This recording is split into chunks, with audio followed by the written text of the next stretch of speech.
परम अहम निवेदयामि संस्कृत विभागस्य सहायक प्राध्यापकं डॉक्टर श्री प्रवीण झाड़ी महोदयं सह प्रोफेसर वनमाली विश्वाल महोदयस्य परिचयम् अथ च स्वागतं वाचिक स्वागतं च कुर्वन्तु इति।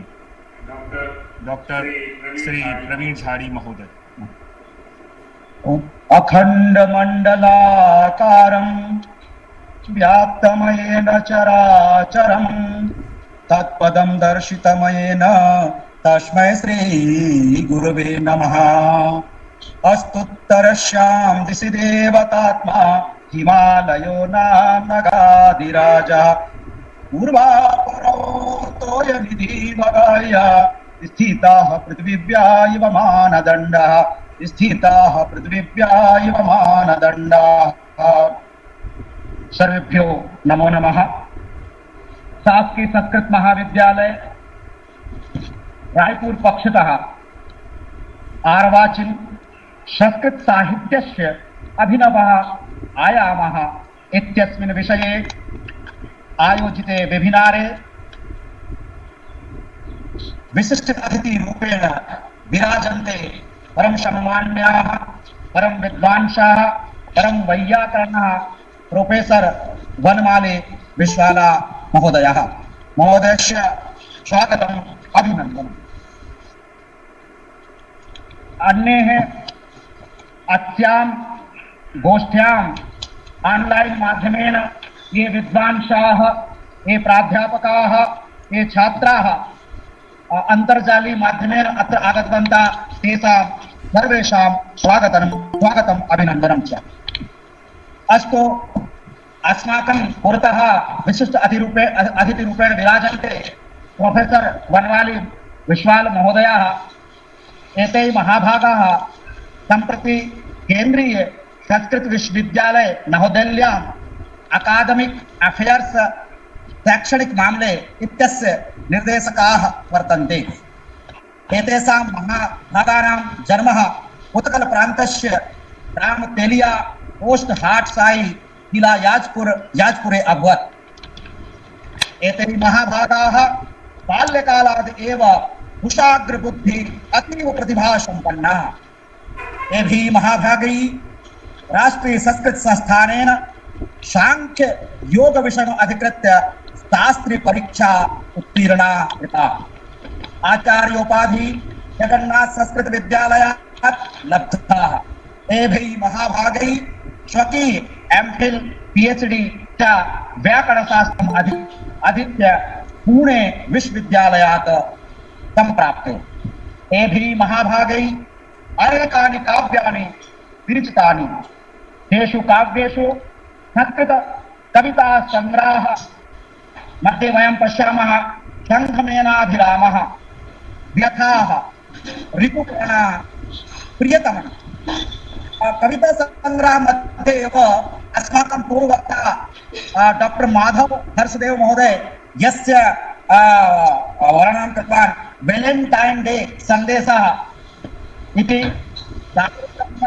यात्रा कच्चित्तान्ता इत्यादयाः प्रमुखाः कविताः संग्रहाः सन्ति।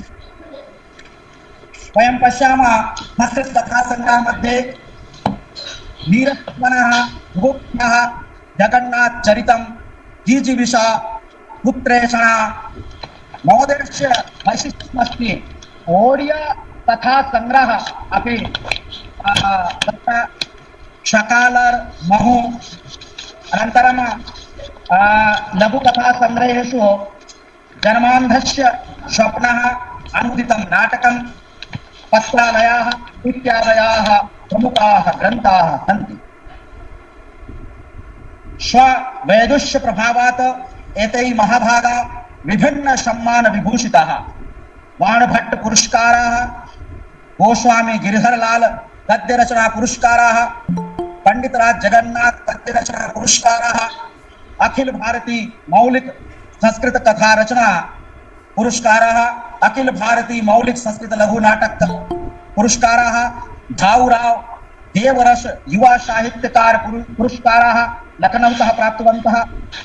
संस्कृत महामहोपाध्याय सम्मानः हिंदी साहित्य सम्मेलनम उपेंद्र भंज सम्मानः भुवनेश्वरतः प्राप्तवन्तः। ये भी महाभागैः अनेकैः सम्मानैः विभूषिताः। सम्प्रति अहं महोदयस्य स्वागतं करोमि। अनन्तरं विनीतभावेन विनिवेद्यन्ते आदरणीयाः वनमाली विश्वाल महाभागा ते स्वकीय आशीर्वचो भी अस्मान् कृतार्थयन्तु। सम्मानीय विश्वाल महाभागः डॉक्टर सम्मानीय विश्वालः महाभागा अस्मान् स्ववचो भी कृतार्थयन्तु। सर आवाज नहीं आ रही है आपकी। नागरथा विवसंपृक्तौ नागरप्रतिपत्तये नागरतः पितरो वन्दे झारी जी अपना माइक पार्वती परमेश्वरौ। झारी जी अपना माइक अनम्यूट करें। यस्य कस्यापि माइक ऑन अस्ति कृपया म्यूट कुर्वन्तु।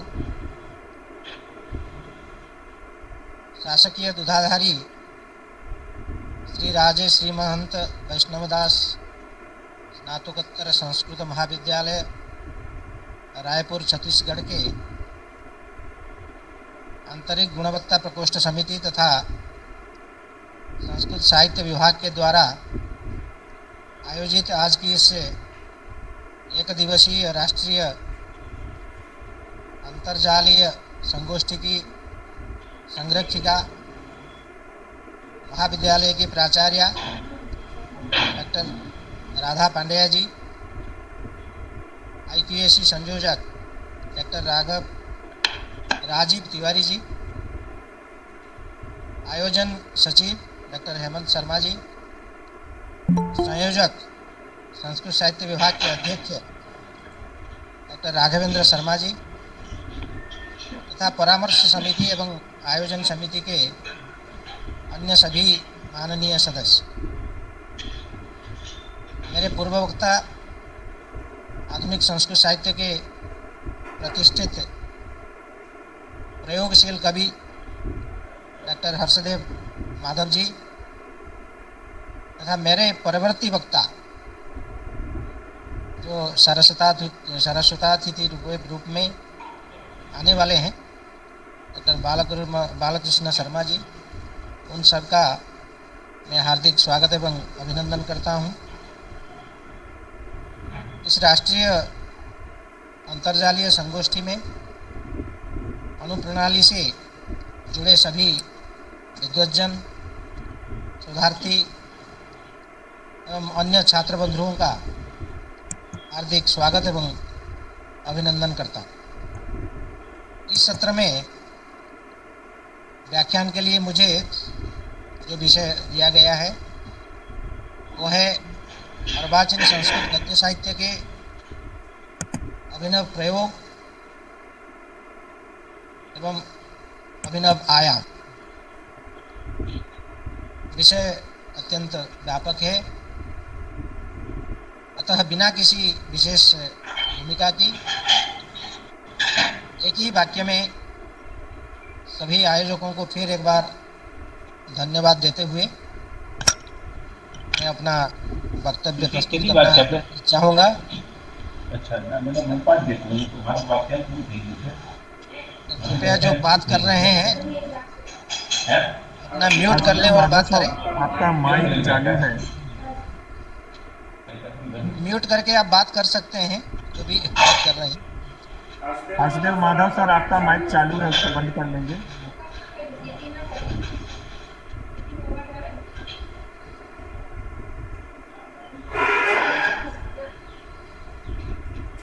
जब हम अर्वाचीन संस्कृत गद्य साहित्य के अभिनव प्रयोग एवं अभिनव आयाम की बात करते हैं तो सबसे पहले संस्कृत गद्य साहित्य के चिराचरित स्वरूप को जानना आवश्यक है।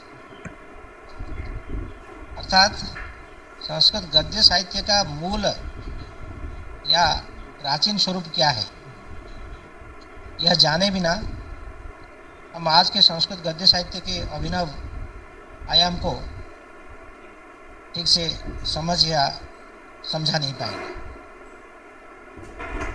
अतः हम अपना वक्तव्य प्राचीन गद्यबंध से ही आरंभ करना चाहेंगे। गद्यम कवीनाम निकषम वदन्ति, यह प्राचीन सूक्ति संस्कृत साहित्य के प्रसंग में प्रसिद्ध है, जो गद्य रचना सामर्थ्य का अभिनंदन करता है। प्राचीन काल से प्रचलित यह उक्ति आज भी प्रासंगिक है। आज भी गद्य पथ में चलने वाले रचनाकार विरल है। वस्तुतः पद्य की अपेक्षा गद्य की लोकप्रियता तब भी थी, आज भी है और आगे भी रहेगी, ऐसा मेरा मानना है। न केवल संस्कृत में, अभी तो प्रायः सभी भारतीय भाषाओं में गद्यबंध ही लोकाभिरुचि बढ़ाता है। गद्य विधा में भी बृहत कलव्य होने से उपन्यास पाठकों के द्वारा उतना आदृत नहीं हो पाता है जितना कथा। सबसे पहले प्राचीन काव्य शास्त्र में गद्य काव्य की परिभाषा की गई है, इस पर थोड़ा सा विचार करेंगे। इसी प्रकार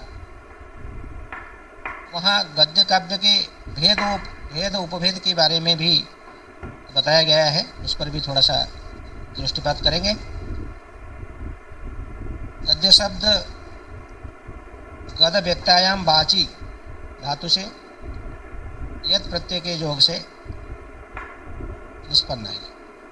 गद्यते निगद्यते इति गद्यम। गद्यबंध लय प्रधान पद्यबंध से भिन्न है। गद्यबंध में पद्यबंध का परित्याग होने के साथ साथ भाव, भाषा एवं रस का समुचित परिपाक भी होता है। संस्कृत गद्य काव्य का सर्वप्राचीन शास्त्रीय उल्लेख आचार्य भरत मुनि ने 5वीं शताब्दी में अपने नाट्य शास्त्र में की है, जहाँ चूर्णबंध वाले अनियताक्षर पद के माध्यम से गद्य काव्य की ओर संकेत किया गया है। विभक्त्यंतम पदम ज्ञेयम निबद्धम चूर्णमेव च तत्र चूर्णपदस्येह सन्निबोध च लक्षणम्। अनिबद्ध पदच्छन्दस् तथा चान्यताक्षरम् अर्थापेक्षाक्षरस्यूतं ज्ञेयं चूर्णपदं बुधैः। उपर्युक्त यह लक्षण यजुर्वेद के गद्यात्मक स्वरूप से प्रभावित है। कहा गया है अनियताक्षरावसानम यजुः अथवा गद्यात्मकम यजुः। आचार्य भरत ने यहाँ पदबंध के 2 प्रकार बताए, निबद्ध तथा चूर्ण। निबद्ध छंदोबद्ध पद्य है तथा चूर्ण अनिबद्ध गद्य। उनका मानना है पदबंधाः कर्तव्या वृत्त निबंधास्तु चूर्णावा। नाट्यशास्त्र पदों का छंदोबद्ध रूप पद्य कहलाता है तथा पादबद्ध रहित पदावली गद्य कहलाती है। आचार्य दंडी के काव्यादर्श में पदबंध रहित वाक्य विन्यास को गद्य कहा गया। अपदः पद संतानो गद्यम। स्वरूप की दृष्टि से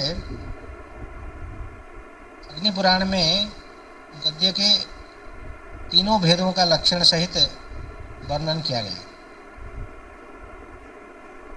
चूर्णक, उत्कलिका, गंधी वृत्त या कहीं कहीं वृत्तगंधी गंधी वृत्त या वृत्त गंधी।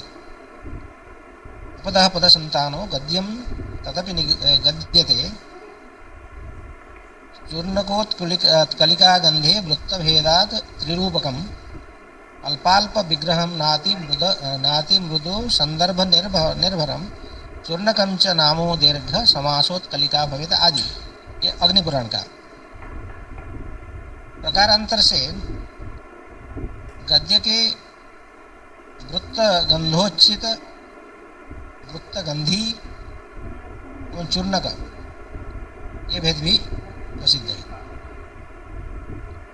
वृत्त गंधोजित गद्य का वह सरल रूप है जो समास रहित होता है और जिसका कोई भी भाग किसी छंदो विशेष का अंश नहीं प्रतीत होता। वृत्तगंधी जब गद्य का कोई भाग किसी छंदो विशेष का अंश होता है तथा उसमें तत्सदृश मात्रा, लय या प्रवाह की झलक देखने को मिलती है तब उसे वृत्तगंधी कहते हैं। चूर्णक न तो समास रहित होता है न दीर्घ समास से बोझिल होता है। अल्प समास युक्त पदावली से संपन्न होना ही चूर्णक की विशेषता है। बंध के आधार पर अग्निपुराण में गद्य काव्य के 5 भेदों का उल्लेख है। आख्यायिका, कथा, खंड, कथा, परिकथा तथा कथा निकेति मन्यन्ते गद्य काव्यम च पंचधा। इससे स्पष्ट है कि अग्निपुराण के समय जो 500 ईस्वी तक गद्य साहित्य की परंपरा पर्याप्त रूप से विकसित हो चुकी थी। तत्पश्चात बाणभट्ट की कादंबरी और हर्षचरित को ध्यान में रखकर परवर्ती आचार्यों ने गद्य काव्य के 2 प्रमुख भेदों को मुख्य रूप से स्वीकृति दी है। वह है कथा और आख्यायिका। आचार्य दंडी ने कथा एवं आख्यायिका को एक ही जाति की 2 संज्ञाएं मानी है। पर विश्वनाथ ने साहित्य दर्पण में कथा और आख्यायिका का भेद स्पष्ट किया है। हेमचंद्र ने काव्यानुशासन में कथा, आख्यान, उपाख्यान, निदर्शन, प्रबंधिका, मतल्लिका, परिकथा, मणिकुल्या, खंडकथा, सकल कथा, उपकथा, बृहत कथा आदि भेदों का उल्लेख किया है। इससे भी स्पष्ट है कि हेमचंद्र के समय तक कथा के विविध रूप प्रचलित थे। तदुपरांत आधुनिक काल तक कई गद्य साहित्य रचे गए, जैसे वामन भट्ट बाणकृत वेम भूपाल चरितम, सकल विद्या चक्रवर्ती का गद्य कर्णामृतम, रंगनाथ दीक्षित विरचित गुणमंदार मंजरी तथा विश्वेश्वर पांडे के मंदार मंजरी आदि। ये रचनाएं प्रायः उपर्युक्त गद्य भेदों में अंतर्गत है। इन आचार्यों के मत को देखते हुए कहा जा सकता है कथा एवं आख्यायिका की ही गद्य काव्य की मुख्य लोकप्रिय और मान्यता प्राप्त विधा है और शेष भेदों का समाहार इन्हीं दोनों में किया जा सकता है। दंडी, हेमचंद्र, बाघभट्ट और विश्वनाथ ने गद्य काव्य के कथा और आख्यायिका 2 ही भेद माने। अमरकोश में कथा एवं आख्यायिका के लक्षण किया गया है। प्रबंध कल्पना कथा आख्यायिकोपलब्धार्था कथ्यते इति कथा कथ वाक्य प्रबंधे इस धातु से चिंती पूजी कथी कुंभी चर्चिश्च इस पाणिनि सूत्र से आंग और टा प्रत्यय के योग से कथा शब्द निष्पन्न होता है। इसी प्रकार आसमन्तात् ख्याति प्रकटयति इति आख्यायिका आपूर्वक ख्या धातु से अणबूल त्रुचु सूत्र से कर्तृ अर्थ में अणबूल फिर टाप प्रत्यय के योग से आख्यायिका शब्द निष्पन्न होता है। साहित्य दर्पणकार विश्वनाथ कविराज ने कथा एवं आख्यायिका को परिभाषित करते हुए कहा, कथायां सरसम वस्तु गद्यैरेव विनिर्मितम् आख्यायिका कथावत् स्यात्। इससे स्पष्ट है कि कथा एवं आख्यायिका मुख्यतया गद्य में ही लिखे जाते हैं, परंतु यहाँ कुछ अपवाद भी है। यह तथ्य क्वचिदत्र भवेदार्या इस श्लोकार्ध में निर्दिष्ट है। उनका मानना है कि कादंबरी कथा रूप है और हर्षचरित आख्यायिका रूप। विषय वस्तु की दृष्टि से भेद होने पर भी रचना विधान एवं शैली की दृष्टि से कथा एवं आख्यायिका में वास्तविक भेद प्रतीत होता है। तो आचार्य आनंदवर्धन ने परिकथा, सकल कथा, खंड कथा इन 3 भेदों की मान्यता दी है। उनके अनुसार खंड कथा ही वस्तुतः आधुनिक लघु कथा है और सकल कथा में हम दीर्घ कथा का अंतर्भाव कर सकते हैं। इसी प्रकार कथा को परिकथा कहना सार्थक लगता है। वस्तुतः सहस्राब्दियों पुरानी कथा विधा संस्कृत साहित्य में अपने प्रारंभिक काल से ही विकसित अवस्था में रही है। वेद और पुराणों के व्याख्यानों से लेकर पंचतंत्र, हितोपदेश, भोज प्रबंध, बेताल पंचविंशति आदि कथाओं की लंबी परंपरा है। आज का संस्कृत साहित्य न केवल विधा किंतु वस्तु एवं शिल्प की दृष्टि से प्राचीन साहित्य से बदला सा प्रतीत होता है। और मैंने अपनी काव्य तत्व समन्वति की प्रस्तावना में लिखा है, समकालिक साहित्ये प्रवृत्तयो नवाः परिवर्तन मध्यास्ति वस्तु शिल्प विधास्वति। नए लेखकों की नित्य नूतन प्रत्यग्र सर्जन परंपरा संबलित काव्य रचनाएं दिन प्रतिदिन हमारे समक्ष आ रही हैं तथा अनवरत विकसित हो रही हैं अभिनव काव्य प्रविधियां एवं काव्य प्रवृत्तियां। गद्य काव्य भी इसका अपवाद नहीं है। 20वीं शताब्दी के अंतिम दशक से लेकर आज तक आधुनिक संस्कृत साहित्य के रचना क्षेत्र में प्राचीन काव्य शास्त्र के कई सर्वथा अस्पृष्ट विधाएं समुद्घाटित है। इस तरह समसामयिक संस्कृत साहित्य अपने लिए एक स्वतंत्र स्थान कल्पित कर लिया है। आज न केवल नई विधाएं आ रही है अपितु नई शैली, नया तथ्य और नया शिल्प के साथ साथ अनुक्षण नई सर्जनाएं हो रही है।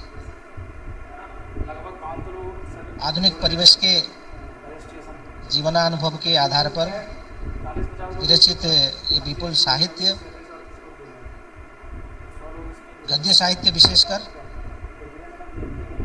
संस्कृत भाषा को जीवित भाषा के रूप में या आधुनिक भाषा के रूप में प्रतिष्ठित करने के लिए सर्वथा समर्थ है। नवीन प्रवृत्तियों के अंतर्गत नवीन विधाओं में लेखन समकालिक संस्कृत साहित्य की आवश्यक अंग है। जहाँ पद्य साहित्य महाकाव्य, लघु काव्य, खंड काव्य, शतक काव्य, लहरी काव्य, स्तोत्र काव्य तथा गीति काव्य आदि भेदों से विभक्त है, वहीं गद्य साहित्य भी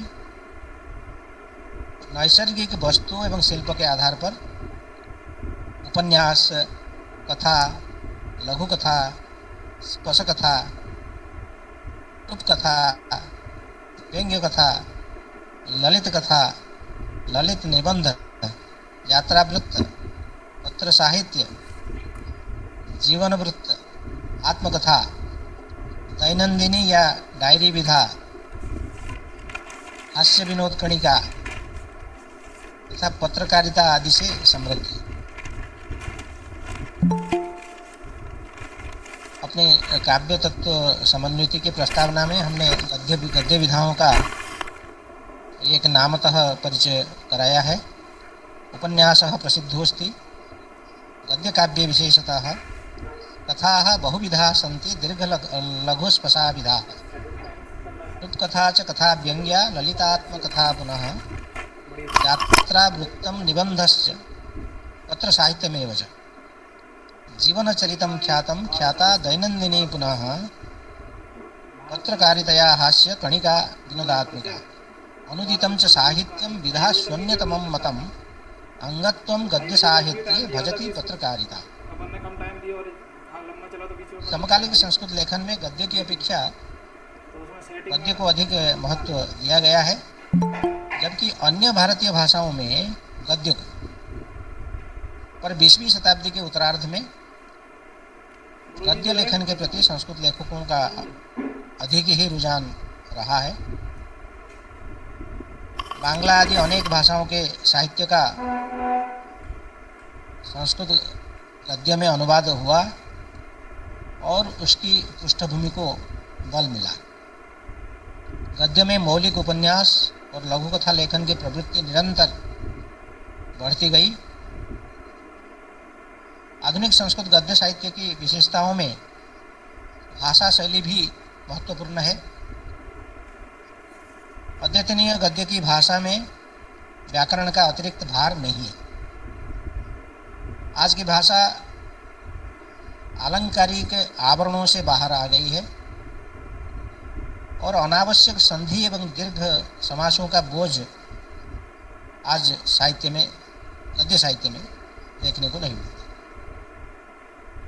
भाषा की निर्मलता और स्वच्छता के कारण विषय वस्तु और पाठकों के बीच भाषा अब कोई व्यवधान उत्पन्न नहीं कर रही है। गद्य साहित्य विशेषकर कथा की अभिव्यक्ति ऐसी होनी चाहिए जिन्हें पढ़ते सुनते समय हमें अपनत्व का अनुभव हो। इस तथ्य को प्रायः सभी गद्यकार स्वीकार करते हुए व्यावहारिक भाषा का प्रयोग कर रहे हैं। गद्य साहित्य की भाषा में सरलता और स्वाभाविकता के नित्य नए प्रयोग सजगता से हो रहे हैं। इस प्रकार हम अभिनव प्रयोग की बात कर रहे हैं। गद्य साहित्य में अभिनव प्रयोग, आज की संस्कृत भाषा का एक प्रधान गुण है उसकी सरलता। भाषा में प्रवाहमयता, स्वाभाविकता, व्यावहारिकता आदि को प्रश्रय दिया जा रहा है तथा क्लिष्टता, कृत्रिमता, आडंबर का बहिष्कार होगा। वस्तुतः साहित्य की भावबोधता में उसकी लोकप्रियता का कारण निहित होता है। आज संप्रेषणीय और भावानुवर्तिनी भाषा का सराहनीय प्रयोग हो रहा है। अन्य भाषा में प्रचलित मुहावरों के प्रयोग का स्वागत किया जा रहा है। वर्तमान समय में संस्कृत भाषा की मौलिकता के साथ साथ उसकी समन्वयात्मकता और सामंजस्यता की शक्तियाँ देखते ही बनती। इस प्रकार आधुनिक संस्कृत गद्य साहित्य में प्रादेशिक भाषा की अतिशयता है। वस्तुतः व्यावहारिक भाषा का प्रयोग गद्यकार की जिम्मेदारी है और व्यवस्था भी। संस्कृत गद्य साहित्य की शिल्पगत प्रवृत्तियां भी महत्वपूर्ण है। अभिनव प्रयोग जैसे भाषा में वैसे शिल्प में भी। रचनाकार को साहित्य लिखते समय और पाठक को साहित्य पढ़ते समय और समीक्षक को साहित्य का मूल्यांकन करते समय शिल्प से परिचित होना आवश्यक है। शिल्प के कारण ही एक छोटी सी कथा में हमें एक संपूर्ण जीवनानुभव की प्रतीति हो सकती है। प्रभावक शिल्प के कारण कथाओं की शैलियाँ भी प्रभावित होती हैं। अलग अलग कथाकारों की कथाओं में वर्ण्य विषय एक समान होने पर भी कथा शैली में भिन्नता ही कथा और कथाकार को नई पहचान देती है। कथाकार अपनी सीधी बातें और सपाट ढंग से बातें नहीं करते, किंतु बिंबों, प्रतीकों, मिथकों तथा काल्पनिक जगत के आधार पर यथार्थ से जुड़े अपने विचार और भाव व्यक्त करता है। आधुनिक काल में यद्यपि संस्कृत गद्य साहित्य मुख्यतः कथा उपन्यास के भेद में विभक्त दिखता है, किंतु कथा के अनेक प्रसिद्ध भेद भी सामने आए हैं, जैसे कथानिका, लघु कथा, दीर्घ कथा आदि। इसके अतिरिक्त एक और जहाँ कथाओं के आकार प्रकार की दृष्टि से उपकथा, डायरी कथा, पत्र कथा आदि विधाएं जन्म लेती हैं, वहीं विषय वस्तु की दृष्टि से भी कथाओं के अनेक भेद संभव हैं, जैसे ऐतिहासिक कथा, प्रणय कथा, स्पर्श कथा, कांतार कथा, मनोवैज्ञानिक कथा, सामाजिक कथा, पौराणिक कथा, आत्मकथा, यात्रा कथा, जीवन वृत्त कथा, ललित कथा, हास्य कथा, व्यंग्य कथा आदि, हास्य व्यंग्य कथा आदि। आधुनिक संस्कृत काव्य शास्त्रियों ने गद्य की इन नवीन विधाओं के लक्षण अपने अपने ढंग से प्रस्तुत किए हैं। समकालिक संस्कृत साहित्य में वस्तु शिल्प, विधा, छंद एवं भावबोध आदि की दृष्टि से अनेक परिवर्तन देखे जा सकते हैं।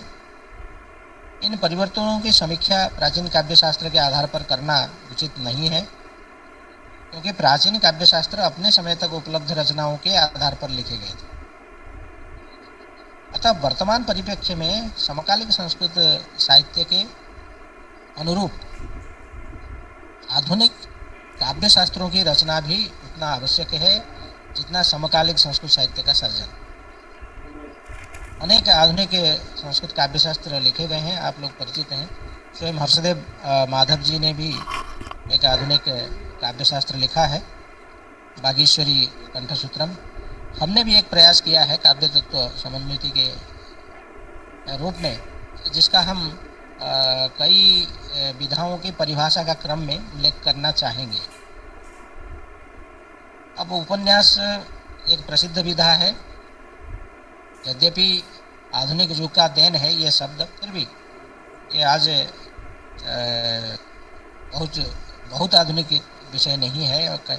उपन्यास को अंग्रेजी में नोवेल, गुजराती में नवल कथा, मराठी में कादम्बरी, बांग्ला में गल्प या उपकथा कहा जाता है। उपन्यास का लक्षण आधुनिक काव्यशास्त्रियों ने किया है, तो हमने भी कुछ लक्षण किया है। समय अभाव से मैं अपने ही कुछ लक्षण को यहाँ बताते हुए, तो काव्य तत्व समन्वित में उपन्यास की परिभाषा हमने इस प्रकार की है।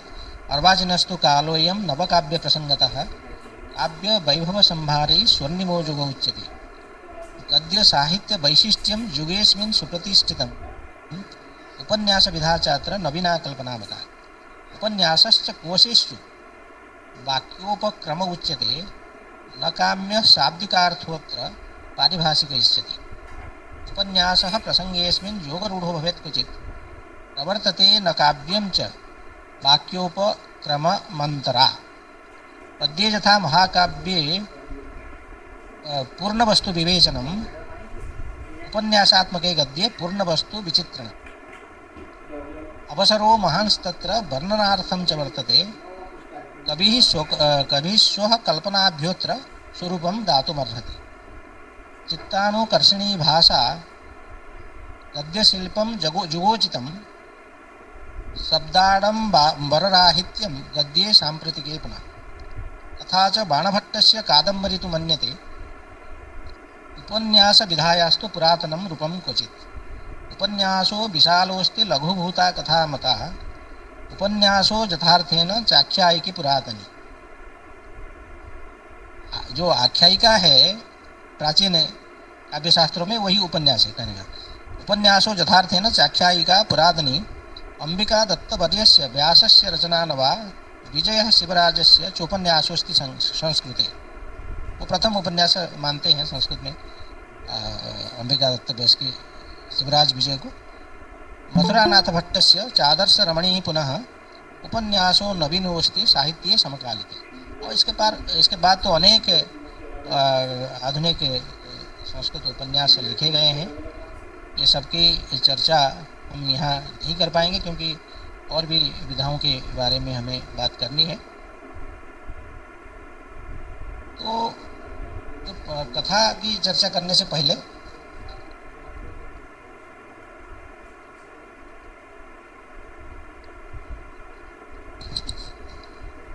काव्यसत्व समन्वित में हमने कथा की परिभाषा जो की है इसको थोड़ा सा बताना चाहूँगा।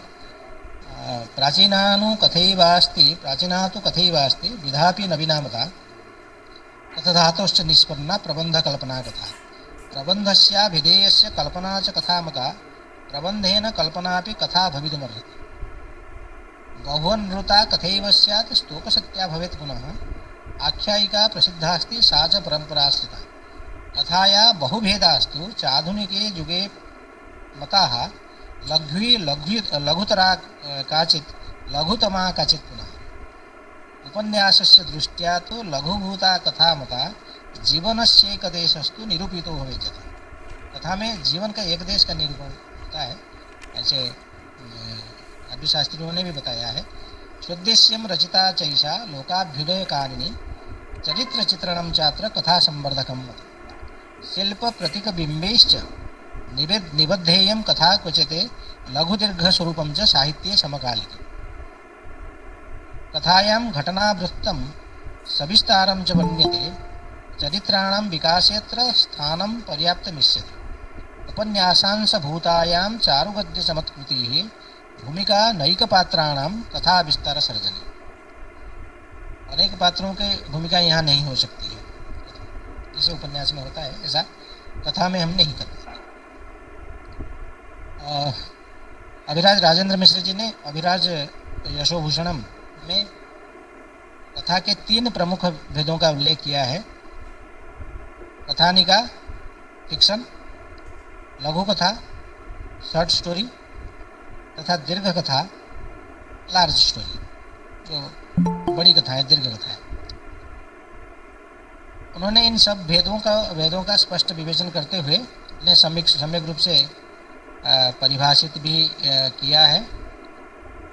और इसमें जैसे कथाओं में एक है लघु कथा, और रास बिहारी द्विवेदी ने लघु कथा का इस प्रकार लक्षण किया है। उपन्यासस्य चैकांशः चारुगद्य समन्वितः, प्रायशः कल्पितं वृत्तं समाश्रित्य प्रवर्तते। स्थाने काले क्रियायां च जत्रैक्यं तथ्यगर्भितं, प्रेरणादायी सोद्देश्यं जस्या लघुकथा च सा। इस प्रकार अन्य काव्यशास्त्रियों ने भी लघु कथा का लक्षण किया है, क्योंकि लघु कथा भी एक प्रसिद्ध विधा के रूप में हमारे समक्ष है। आप लोग सब उससे परिचित हैं, तो उस पर हम अधिक बात न करते हुए तो और भी नई विधाएं कथाओं में आई हैं, उस पर कुछ विशेष बात करना चाहेंगे।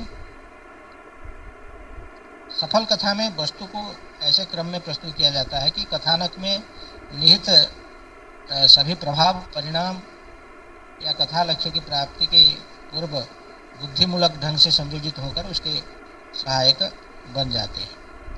और मौलिक की कथा और मौलिक जो लघु कथा है उसका दो प्रकार बताया गया है, सोपज्ञ और प्रेरित।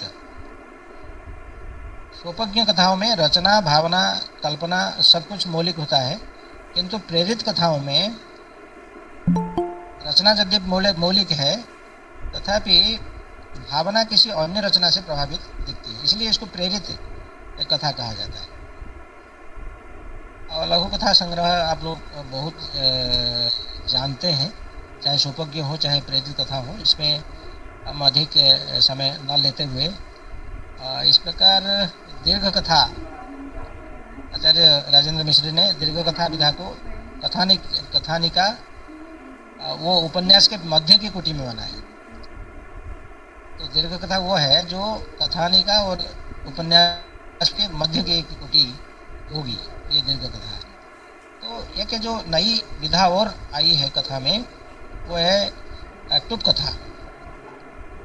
तो इसको आप पूट कथा भी कह सकते हैं, कुछ लोग पूट कथा इस शब्द का भी प्रयोग किए हैं।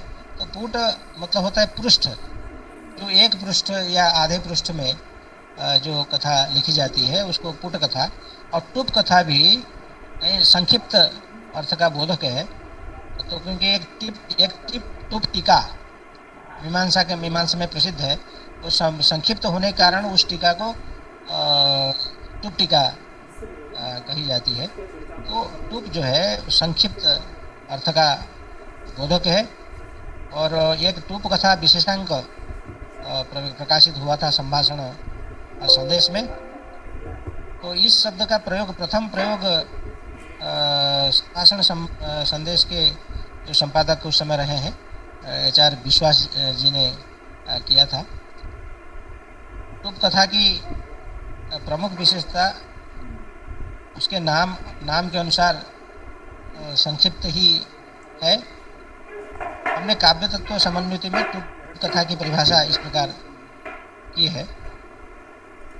युगे संघर्षशीलेऽस्मिन् प्रतिस्पर्धा परायणे सर्वेषां समयाभावो नितरां दृश्यते क्वचित् स्थाने दीर्घकथानां च यथा लघुकथा भवत् तद्वत् लघुकथा स्थाने चाति लघुकथा अपने।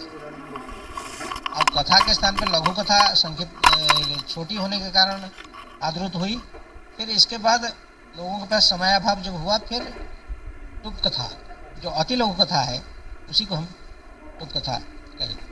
एक दिनात्मिका क्रीडा यदि लघु कथा भवेत् विंश षटकात्मिका क्रीडा टुप कथा आलकस्य में। जैसे क्रिकेट में वनडे वो लघु कथा थी, और आज जो टुप कथा है ये 2020 मैच है, ऐसा आप कह सकते हैं। संक्षिप्तार्थेपि टुप शब्दः सुप्रयुक्तोऽस्ति वाङ्मये टुप कथा कथ्यते चातः संक्षिप्तावयवा पुनः। पुटकथोच्यते या स्यात्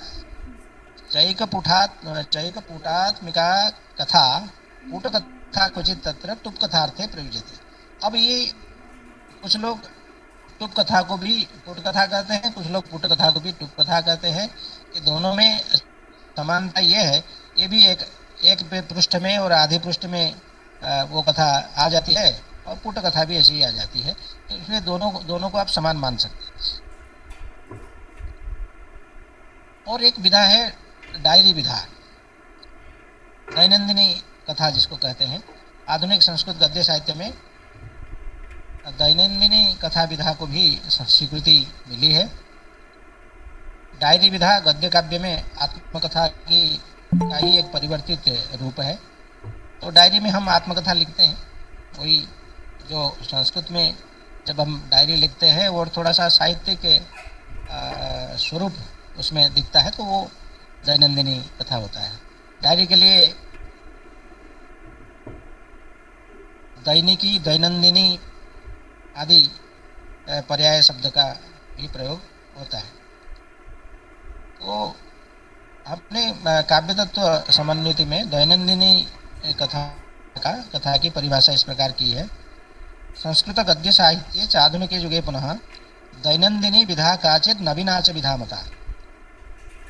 उच्यते डायरी विधेयेषा चाङ्ग्लनामानुसारिणी एतदात्मकथायाश्च रूपं वै परिवर्तितम् आत्मकथा विधायां च पूर्णातीतः प्रकाश्यते दैनिकानुभवस्तत्र दैनंदिन्यां च लिख्यते। अब आत्मकथा में पूरा अतीत आ जाती है, तो पूरा आप बचपन से लेकर के ये तक कथा उसमें आ जाती है, अतिथि भी उसमें आ जाती है। और किंतु डायरी में दैनिक अनुभव होता है, दैनिकानुभवस्तत्र दैनंदिन्यां च लिख्यते दैनंदिन्यां न लालित्यम आत्मकथासु जादृशम। क्योंकि जैसे है वैसे आप लिख रहे हैं, उतना लालित्य हो सकता है न आए। आत्मकथा विनिर्माणे दैनंदिनी सहायिका। हाँ, ये एक बात है कि आत्मकथा लिखने के लिए दैनंदिनी सहायिका होती है। अगर आपके पास डायरी है तो उसके आधार पर आप अपनी आत्मकथा अच्छे ढंग से लिख सकते हैं। गद्य काव्य से दृष्टिशा न महत्वातिशायिनी स्पष्ट कथन वैशिष्ट्यम नैकट्यम लेखकेन वै एवं पर्यायभूता च दैनंदिन्याश्च दैनिकी इदमित्थम स्वरूपेण लक्षणम नास्य दृश्यते। ऐसा कुछ लक्षण उसका नहीं है, बस उसके स्वरूप को देख करके जो लक्षण हम कर सकते हैं।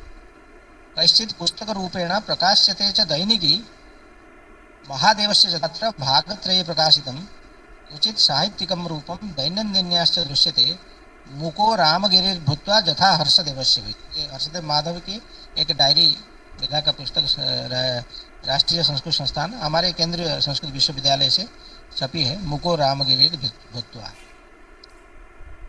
इस प्रकार पत्रकथा कहने से आपको वो स्वरूप स्पष्ट हो जाता है।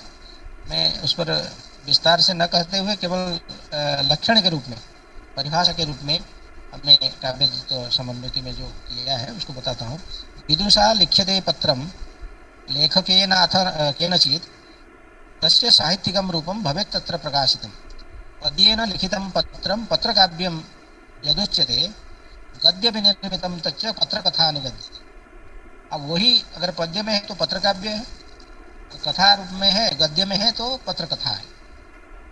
वैदेशिके च साहित्ये स्वीकृता च विधा नवा गद्य काव्य विधात्वं च तस्यापि भारते क्वचित् आत्मीयं लिख्यते पत्रं अंतरंग क्षणेषु वै साहित्यिकं च सौंदर्यं यदि तत्र भवेत् पुनः अभिव्यक्ति कला दृष्ट्या मनोहरति चेत् पुनः तदेव पत्र साहित्यम गद्ये पत्रकथा मता। अब फिर आगे भी उसका स्वरूप हमने थोड़ा सा बताया है, लेकिन क्योंकि समयाभाव से मैं थोड़ा सा और अन्य विधाओं को स्पर्श करना चाहता हूँ। एक है चित्र कथा। चित्रों के माध्यम से कथा के प्रस्तुतिकरण की इस विधा का आंग्ल रूपांतर कॉमिक्स है। जो कॉमिक्स आंग्ल भाषा में कहा जाता है वही जो है चित्रकथा है। A magazine specially for children that tells stories through picture. ये चित्रकथा का लक्षण या कॉमिक्स का लक्षण आंग्ल विद्वानों ने किया है। तो हमने काव्य तत्व समन्वित में चित्रकथा की परिभाषा इस प्रकार की है। चित्राणां माध्यमेनात्र कथानां प्रस्तुतिर्जतः लोके चित्रकथा नाम्ना नवाविधा प्रसिद्धि। प्रायशोत्र कथा सन्ति चेतिहास पुराणयोः। यहाँ चित्रकथा में क्या आएगा, इतिहास पुराण ऐसे ऐसी कथाएं आएंगी। अतिमानव संबद्धा भवन्ति वा कथा क्वचित्। और कुछ सुपरमैन की कथा भी वहाँ हो सकती है। कथाबंधस्तथैव स्यात् यथा बाल मनोहरेत्। ये चित्रकथा थोड़ा सा बाल कथा टाइप का है। कथाबंधस्तथैव स्यात् यथा बाल मनोहरेत् भाषा भावादि विन्यास बालोचितस्तु सर्वदा। भाषा भाव आदि बालोचित होना चाहिए उसमें चित्रकथा। भारते सर्वभाषासु चित्रकथा विशिष्यते तथैषा चांग्लभाषायां कॉमिक्स नाम्ना प्रसिद्ध्यति। भाषाणां भारतीयानां प्रभावोत्तर स्वभावतः एवं आंग्लभाषायाश्च प्रभावश्च क्वचित् पुनः। तो आगे है एक रेखा चित्र कथा। एक अनेक विधाएं हैं, इसलिए मैं थोड़ा सा संक्षेप में बात करते जा रहा हूँ। इस रेखा चित्र कथा, इसको अंग्रेजी नाम है इसका स्केच। स्केच शब्द के आधार पर ही ये ऐसा नामकरण हुआ है रेखा चित्र। स्केच चित्रकला का ऐसा अंग है जिसमें चित्रकार कुछ गिनी चुनी रेखाओं के माध्यम से किसी व्यक्ति, वस्तु या दृश्य को अपने चित्र में अंकित करता है। यहाँ रेखाओं के स्थान पर शब्दों की प्रधानता होती है, अतः इस विधा को शब्द चित्र भी कहा जाता है। तो काव्य तत्व समन्वित में हमने रेखा चित्र कथा का भी लक्षण किया है। रेखा चित्र ही कथा चेत स्यात्, रेखा चित्र कथोच्यते, रेखा स्थाने च शब्दानां प्रधानता भवेत् पुनः, अतएव विधा चेयं शब्द चित्रं च कथ्यते, यत्र चात्यल्प शब्दैश्च कथा कलात्मिका भवेत्। बस थोड़े सी शब्द में कलात्मक ढंग से कही जानी है। स्केचेति चांगला शब्देन चित्रकला तो बुध्यते, चित्रकारेण रेखाभिस्तत्र दृश्यांकनं भवति। साहित्यस्य प्रसंगे तो रेखाचित्रं तो भिद्यते, यत्र कलात्मकैः शब्दैः साहित्यं रच्यते नवम्। वस्तुतो गद्यकाव्येषु विधा चेयं विशिष्यते, शैल्यां वैशिष्ट्यमस्यास्ति विधान्तराच्च किञ्चन। रेखाचित्रद्वयं ख्यातं कलानथस्य शास्त्रिणः धर्मक्षेत्रे कुरुक्षेत्रे रत्नाकरे प्रकाशित। रत्नाकर पत्रिका में कलानथ शास्त्री के धर्मक्षेत्रे कुरुक्षेत्रे प्रकाशित हुई है। वो एक रेखा चित्र का उदाहरण कह सकते हैं। और इस प्रकार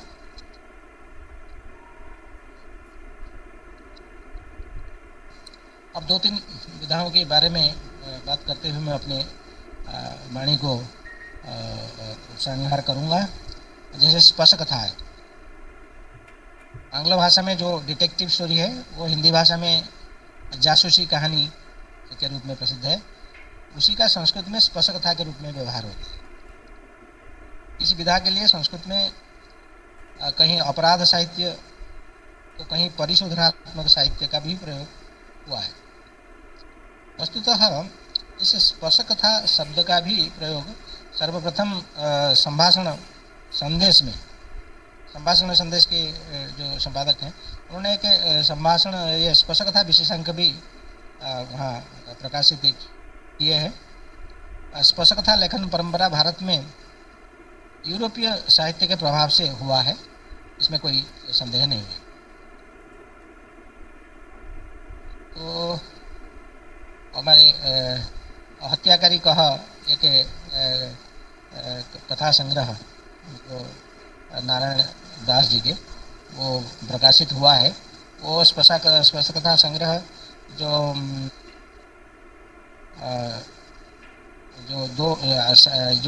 कुछ धारावाहिक हमारे दूरदर्शन में दिखाए गए थे पहले, जैसे गौतम अधिकारी के CID आदि, तो उनसे प्रभावित होकर के नारायण दास ने वो संग्रह को लिखा।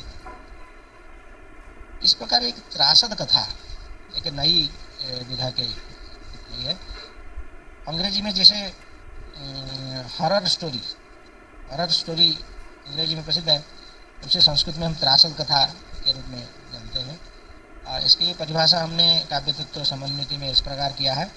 कथाया सर्जनम प्रायः परिवेशे भयानके, उद्दीपन विभावाश्च भीतेस्तु परिपोषकाः, स्थानं च निर्जनं प्रायो रात्रेः विभीषिका क्वचित्, शृगालादीनाम् अकस्मात् भर्षणं पुनः। आलुलायिता केशाचित् श्वेतसाटी परिहिता, भ्रमति निर्भयं रात्रौ गृहीत्वा सिक्थवर्तिका। स्वतश्चलति चेत् जानं रहस्यं वर्धयत् क्वचित्, चेतानम् अट्टहासश्चेत् रक्तपान महोत्सवः। जैसे आप हॉरर फिल्मों में देखते हैं ये कि जैसे वातावरण बनाया जाता है, इसे भी कथाकार उस तरह का रात में अचानक सियार या कुत्ते भौंकने लगते हैं, या कोई कार खड़ी है तो स्वयं इसमें कोई चालक नहीं बैठा है वो चलने लगती है, कहीं प्रेतों का अट्टहास हो रहा है। इस तरह से एक वातावरण जहाँ बनती है। प्रेतात्मनः प्रतिशोधः विभश्च भय मिश्रितः, चित्ते भीतिं समुत्पाद्य चित्तं रसयति मुहुः, भूतप्रेत पिशाचैश्च संबद्धा स्यात् कथा यदि। प्रायः ये हॉरर स्टोरी है भूत प्रेत से संबद्ध होते हैं। त्रासदानात् कथा चैषा भवेत् त्रासद संज्ञा, क्योंकि इससे त्रास उत्पन्न होता है, इसलिए त्रासद ऐसी संज्ञा हम इसमें कर सकते हैं। कारक स्टोरी के रूप में ये नारायण दास का भी एक कथा संग्रह नरेंद्रपुरीयम रेल स्थानकम नाम से प्रकाशित है, जिसमें 9 कहानियां हैं, जैसे भूतिया कहानी आप कह सकते हैं। तो हम करीब करीब अपने वक्तव्य के अंत में आ रहे हैं। ऐसे तो और अधिक विस्तार से बोला भी जा सकता है, लेकिन ये कि व्याख्यान की एक सीमा होती है और सुनने वाले की भी एक सीमा होती है। तो कांतार कथा जो जंगल स्टोरी है, समकालिक संस्कृत साहित्य में कांतार कथा का एक सूत्रपात हुआ है। एक नई विधा के रूप में उसको स्वीकृति मिली है। हमने काव्य तत्व समन्वित में इसकी परिभाषा इस प्रकार की है। कथा वन संबद्धा स्यात् बाल मनोविनोदिनी भाषापि सरला तत्र शैली कथानुरूपिणी स्वाभाविकी भवेत् तत्र चारण्य तथ्य वर्णन। अरण्य के जंगल की तथ्यों का वर्णन वहाँ हो रहा है। कथा कांतार नामनी सा पशु पक्षी कथा न्यूता। तो इस प्रकार की संस्कृत में कांतार कथाएं भी लिखी जा रही है और हास्य व्यंग्य कथाएं। और हमने काव्य तत्व समन्वित में हास्य व्यंग्य कथा की परिभाषा की है। कथा गुण समय चात्र नभेदो वस्तुशिल्पयोः क्वचित् दीर्घा भवेल्लघ्वी हास्य रस समन्विता शुद्ध हास्यम भवेद्यत्र सैव हास्य कथा बता। जहाँ शुद्ध हास्य हो वो हास्य कथा, और व्यंग्य मिश्रित हास्य है ना व्यंग्य कथा भवेद। और जो हास्य जहाँ व्यंग्य मिश्रित है वहाँ व्यंग्य कथा है। वो थोड़ा सा अंतर है हास्य व्यंग्य कथा में। इस प्रकार आत्मकथा जो ऑटोबायोग्राफी कहा जाता है वो भी संस्कृत में लिखी गई है। और हमने काव्य तत्व समन्वित में आत्मकथा के भी लक्षण किया है। जीवन चरितम यत्र चात्मगतम भवेत् पुनः गद्य विनिर्मितम काव्यम आत्मकथा निगद्यते उत्तम पुरुषस्यात्र प्रयोगस्तु विशिष्यते कथाकार स्वयं यत्र स्वचरित्रम च वर्णयेत्। अब कथाकार वहाँ अपनी कथा भले न हो, लेकिन वो ऐसा वर्णन करता है कि जैसे उनकी अपनी कथा है। अपनी कथा भी हो सकती है, उनकी अपनी कथा भी हो सकती है। जीवनी लेखक छात्र तेनैव यदि लिख्यते। साहित्य जो ऑटोबायोग्राफी होगा वहाँ तो जो लेखक है स्वयं अपनी कथा ही लिखेगा। साहित्य गुण संयुक्ता आत्मकथा निगद्यते लालित्यम तो भवेत् तत्र निबंधे ललिते यथा। जैसे ललित निबंध में लालित्य है वैसा लालित होगा। आत्मकथा परकम चेत आत्मकथा निगद्यते, लेकिन वो आत्मकथा परक है तो वो आत्मकथा होगा। ये इसका ये है। स्यान्निरपेक्षता तत्र साक्षित्वं नात्र कस्यचित् सत्यां सापेक्षतायां च तत्प्रामाण्यं तो हीयते। एवं उसके हमने लक्षण किया। और भी बात है, एक संस्मरण कथा भी है जिसको अंग्रेजी में रेमिनिसेंसेस या मेमोयर्स कहा जाता है। वो भी संस्कृत में लिखी जाती है। उसका भी लक्षण हमने किया है। घटिता घटनाश्च स्वजीवने विशेषतः स्मरणं यत्र तासां च संस्मरण कथोच्यते लेखकीयः प्रभावश्च भवेत् तत्र वैयक्तिकः एवं तद् भावनानां च तत्राङ्कनं भवेत्। पुनः संस्मरणं द्विधा ख्यातं यथा वृत्तस्य सर्वथा परसंबद्धमेकं च व्यक्तिगतं तथा। संस्मरण परसंबद्ध भी हो सकता है और अपना भी संस्मरण हो सकता है। क्वचित् श्रद्धांजलौ तच्च क्वचित् संस्मरणे पुनः यथात्र स्मृतिग्रंथेषु चाभिनंदात्मकेषु वै। अब अनेक स्मृति ग्रंथों में जो कमेमोरेशन वॉल्यूम होते हैं उसमें आप ऐसे संस्मरण कथाओं को देख सकते हैं। तो इस प्रकार जीवन वृत्त एक कथा की विधा है। जो काव्य तत्व समन्वित में हमने जीवन वृत्त कथा का भी लक्षण किया। जीवन वृत्त मप्यत्र जीवन चरितात्मकम नवविधा स्वरूपम च गद्य काव्ये विशिष्यते संबद्धा जीवनेन स्यात् यस्य कस्यापि कुत्रचित् तथा जीवन वृत्ताख्या चाधुनिके युगे मता। घटनानां च वैशिष्ट्यं बाह्यांतरिकयोर्जदा सा जीवनी स्वरूपात्र गद्य विधा महीयते। महापुरुष गाथात्र, उसमें महापुरुष गाथा होगा प्रायशश्चाभिवर्ण्यते क्वचिद आश्रय धातुश्च तथा तत्र निरूप्यते। जो पैटर्न होते हैं, आश्रयदाता होते हैं, उनकी भी चरित्र कहीं कहीं जीवन वृत्त कथा में लिखी जाती है। और इस प्रकार यात्रा वृत्त भी एक विधा है। वो कथाएं केवल यात्रा वृत्त जो है केवल पद्य में नहीं लिखे जाते हैं, गद्य में भी लिखे जाते हैं, उसको हम यात्रा वृत्त कह सकते हैं। और काव्य तत्व समन्वित में उसका भी लक्षण किया। यथानुभूत यात्राया वर्णनम यत्र विद्यते यात्रा वृत्तम तदेवात्र चाधुनिके निगद्यते। यात्रा वृत्तांत काव्यस्य परिभाषा कथा यथा कृता परिभाषा चसाप्यत्र घटते नात्र संशय। हमने यात्रा वृत्त काव्य का एक लक्षण किया है, तो उसकी परिभाषा सब यहाँ भी यात्रा वृत्त कथा में भी घटित होते हैं। काव्यम पद्यात्मकम यच्च यात्रा काव्यम तदुच्यते गद्येन वर्णिता यात्रा यात्रा कथा तो कथ्यते। शैलदीक्षित वर्यस्य कावेरी गद्यमेव च एवं ही गोपबंधोश्च पुरस्तात् प्यारिशम यथा। गोपबंधु मिश्र ने भी पुरस्तात् प्यारिस करके गद्य में यात्रा कथा लिखे हैं। और एक ललित कथा जो ललित निबंध से थोड़ा भिन्न है, जो ऐसे रचनाएं आज आ रहे हैं, तो हम इसको ललित कथा कहना चाहेंगे। काव्य तत्व समन्वित में ललित कथा का लक्षण हमने किया है। न ललित निबंधत्वम न गुणः हास्य व्यंग्ययो। वहाँ ललित निबंध गुण भी नहीं होंगे और हास्य व्यंग्य के गुण भी नहीं होंगे। रीत्या ललितया चात्र कथा वस्तु प्रवर्तते। न च व्यंग्य पराकाष्ठा हास्य चरमता न च। व्यंग्य की पराकाष्ठा नहीं होगी, हास्य की चरमता नहीं होगी। समता परमाचात्र नैव विषमता कृति। एक समगति से जो कथा थोड़ा ललितपूर्ण रीति से चल पड़ती है, उसको ललित कथा कहेंगे। इस प्रकार हमने, और ललित निबंध तो आप लोग परिचित हैं। नैव भवेत् निबंधोयम न च कथा भवेत् कुचित।